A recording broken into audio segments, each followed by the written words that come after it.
사뮤엘 베켓 침묵의 언어.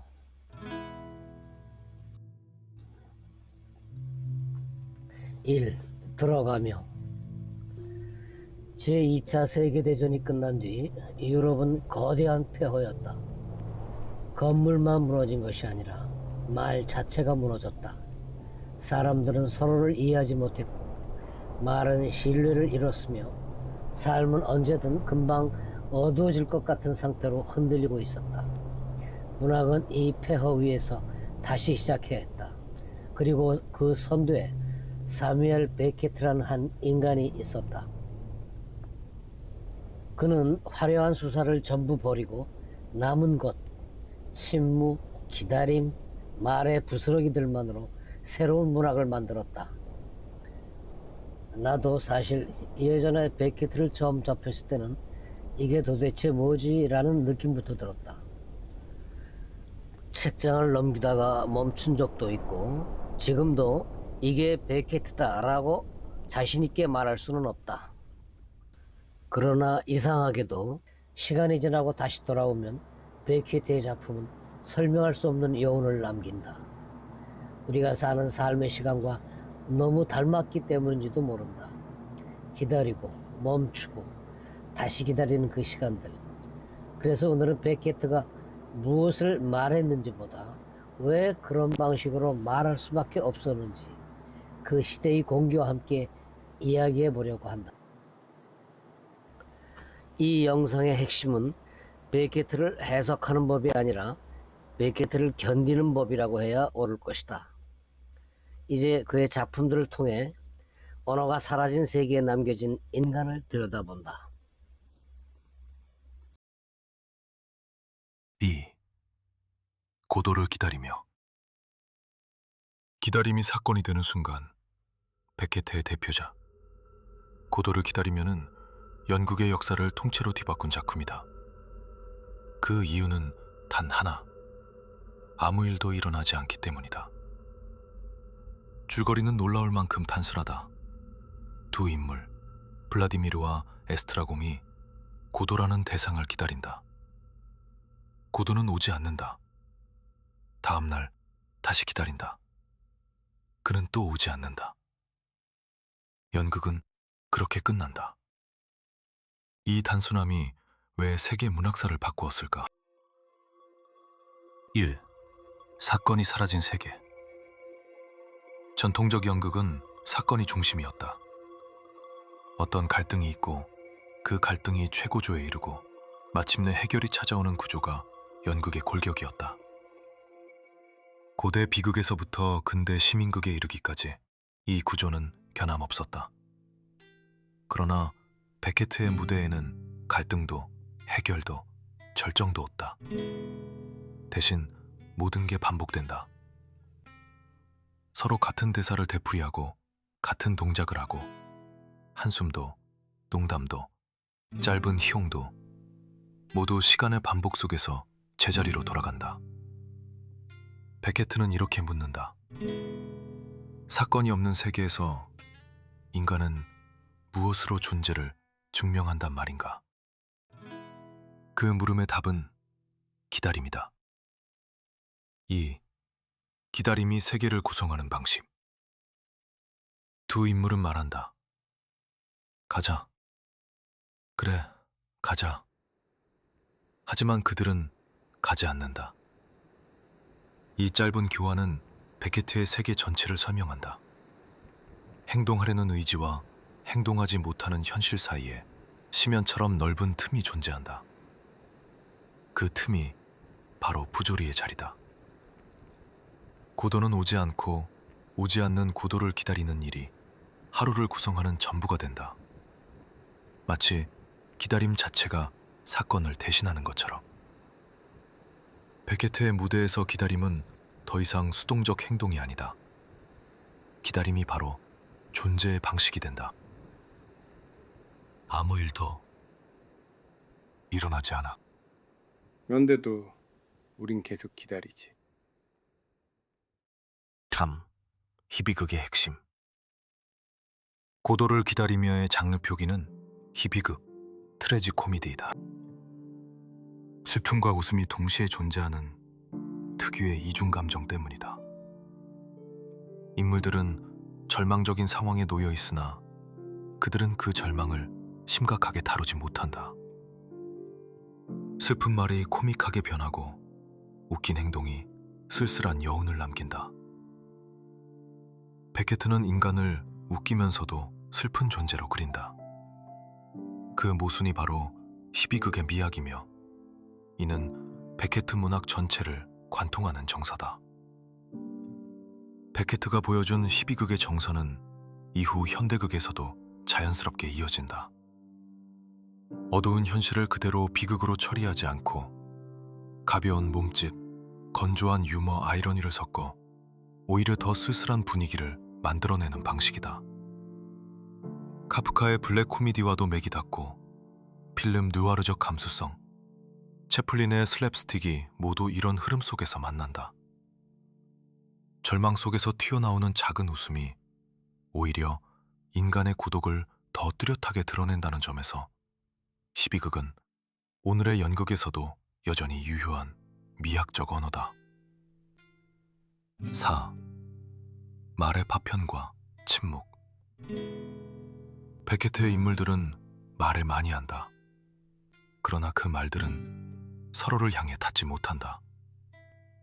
대사는 이어지는 듯 하지만 중심이 없고 논리가 없고 목적도 없다. 말은 소통의 도구가 아니라 침묵을 가리는 얇은 막에 불과하다. 말을 쌓아 올릴수록 오히려 그 밑에 있는 침묵이 더 선명해진다.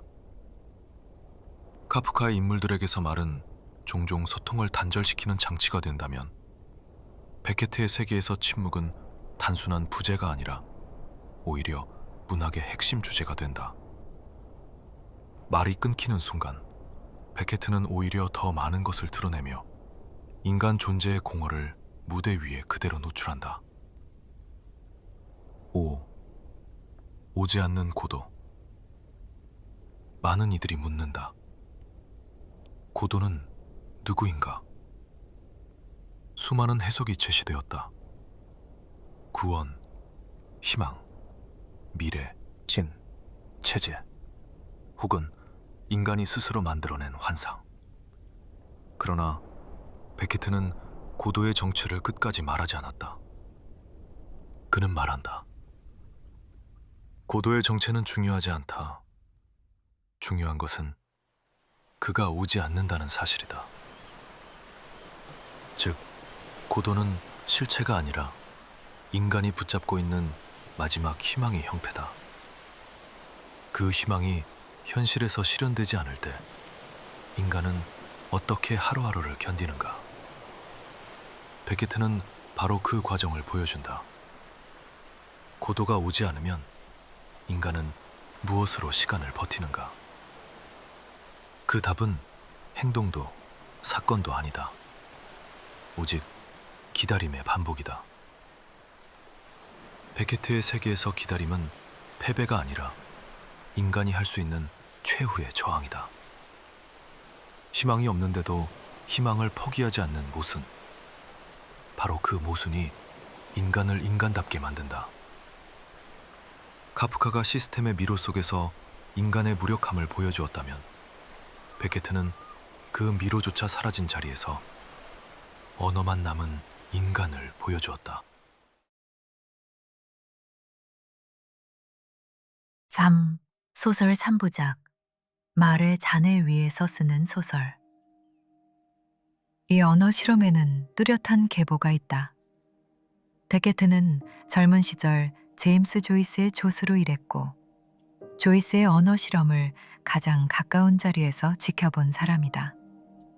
그러나 조이스가 언어를 끝없이 확장하며 인간 의식을 홍수처럼 쏟아냈다면 베케트는 그 반대편에서 언어를 최대한 걷어내는 방식으로 인간에 접근했다. 조이스가 언어의 과잉을 탐구했다면 베케트는 언어의 결핍을 실험한 셈이다.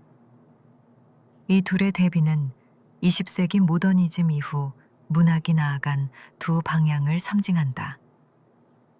베케트의 소설 3부작은 몰로이, 말론 죽다, 이름 붙일 수 없는 자, 이 세 권이다. 이 작품들은 하나의 완결된 이야기라기보다 언어가 붕괴되는 과정 자체를 기록한 연속 실험이다. 희곡 고도가 인간의 외적 상황을 보여주었다면 소설 3부작은 인간의 내면 혹은 언어 자체의 심연을 파고든다. 각 건을 간단하게 살펴본다. 1. 몰로이. 사라져가는 자아를 수사하듯 따라가는 소설. 수사란 결국 자기 자신을 미행하는 일이며 동시에 흩어진 자아를 추적하는 일이다. 그러나 이야기가 전개될수록 독자는 찾는 존재, 탐정과 찾아지는 존재, 몰로이의 경계가 흔들리는 것을 본다. 이 소설의 핵심은 정체성의 붕괴다. 몰로이는 자신이 누군지, 무엇을 하고 있는지조차 명확히 말하지 못한다. 그는 길 위에서 점점 육체도 언어도 잃어간다. 서술은 단락이 아닌 의식의 파편들이 흘러나오는 거친 강물처럼 이어지고 그 흐름은 독자를 끊임없이 미궁으로 끌고 간다. 데케트는 여기서 기존 소설의 뼈대를 일부러 파괴한다. 사건도 없고 목적도 없고 논리적 전개도 없다. 남는 것은 말하려 하지만 말이 되지 않는 목소리뿐이다. 몰로이는 인간이 세계 속에서 나를 설명하려고 애쓰지만 결국 말이 나를 배신하는 순간을 보여주는 작품이다. 제임스 조이스의 영향이 언뜻 비치지만 조이스가 의식의 풍부함을 끝까지 밀어붙였다면 데케트는 그 풍부함이 무너져 내리는 순간을 포착한다. 2. 말론 죽다. 침대 위에서 써내려가는 존재 해체의 기록. 두 번째 작품 말론 죽다는 거의 전적으로 침대 위에서 죽음을 기다리는 한 남자의 독백으로 구성된다. 말론은 죽기 전에 자기 인생을 정리하려 하지만 그가 말하는 모든 것은 단편적이고 뒤틀려 있으며 이야기는 자꾸 엉뚱한 방향으로 새어나간다.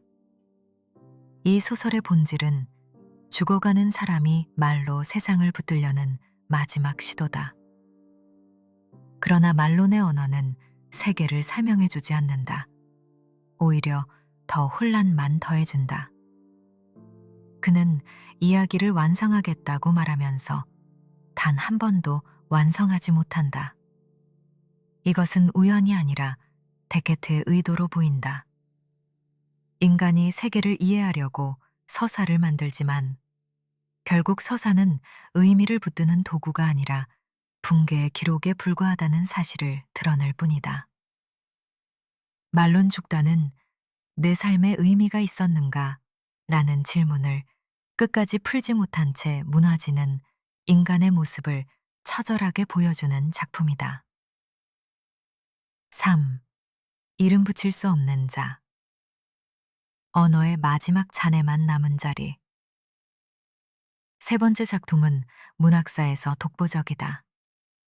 등장인물도 없고 장소도 없고 시간도 없다. 오직 말하는 자의 목소리만 있다. 이 목소리는 끊임없이 갈등한다. 나는 누구인가? 나는 존재하는가? 나는 왜 말해야 하는가? 말은 어디서 오는가? 이 작품은 더 이상 스토리를 갖춘 소설이 아니다. 언어 자체의 무덤 위에서 벌어지는 실험이다. 서술은 자꾸 되풀이 되고 나라고 할 만한 것은 사라지고 문장은 끝없이 자기 자체를 부정한다. 결국 마지막에 이 화자는 이렇게 말한다. 계속해야 한단다. 나는 계속할 것이다. 이 말은 희망이 아니다. 절망도 아니다. 존재가 언어를 통해 벗어나려는 최소한의 자기 확인이다. 이름 붙일 수 없는 자는 문학을 이야기의 예술에서 존재의 흔적을 남기려는 몸부림으로 바꾼 혁명적 작품이다. 자, 베케트의 세계에 담긴 역사적 의미. 베케트는 전후 유럽에서 태어난 말의 잔해 위에 서 있는 작가다. 그는 문학의 세계를 설명해 줄 수 있다는 믿음을 버렸고, 대신 세계조차 설명되지 않는 시대의 인간을 보여주었다. 그에게 부조리극이란 이해되지 않는 삶을 이해하려는 헛된 시도를 풍자한 것이 아니라 설명되지 않는 삶을 있는 그대로 보여주려는 정직함이다. 프랑스가 베케트를 높이 평가한 이유도 여기에 있다. 전후 프랑스는 말과 의미가 크게 흔들리던 시대였다. 실존주의, 부조리, 구조주의 논의가 뒤엉키며 언어 자체를 의심하는 정서가 널리 퍼졌다. 베케트는 그 시대의 정신을 어떤 이론보다 더 명확하게 예술로 구현했다. 그는 말한다. 말할 수 없으니 말해야 한다. I can't go on. I go on. 바로 이런 태도가 전후 세대가 안고 있던 세계관을 대변한다. 5. 오늘 우리에게 주는 메시지. 베케트의 작품은 아무 사건도 일어나지 않고 아무 해결도 제시하지 않고 아무 결말도 없다. 그래서 처음 읽으면 도대체 왜 이런 작품을 쓰는가 하고 당황하게 된다. 그러나 그 당황 속에서 우리는 문득 깨닫는다. 현대인의 삶 또한 대부분 설명되지 않는 기다림의 연속이라는 것을. 무언가를 기다리며 하루를 견디고 의미를 찾으려 애쓰지만 제대로 붙잡지 못하고 말로 정리하려 하지만 항상 실패하고 그래도 계속 살아간다. 베케트는 이 반복을 비웃지 않는다. 그는 절망을 그리지만 그 속에서 끝내 버티는 인간을 놓치지 않는다. 그 미세한 버팀이야말로 현대인이 붙잡을 수 있는 마지막 희망이라는 듯이.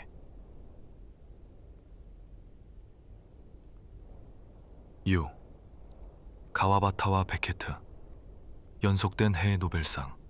그러나 전혀 다른 침묵.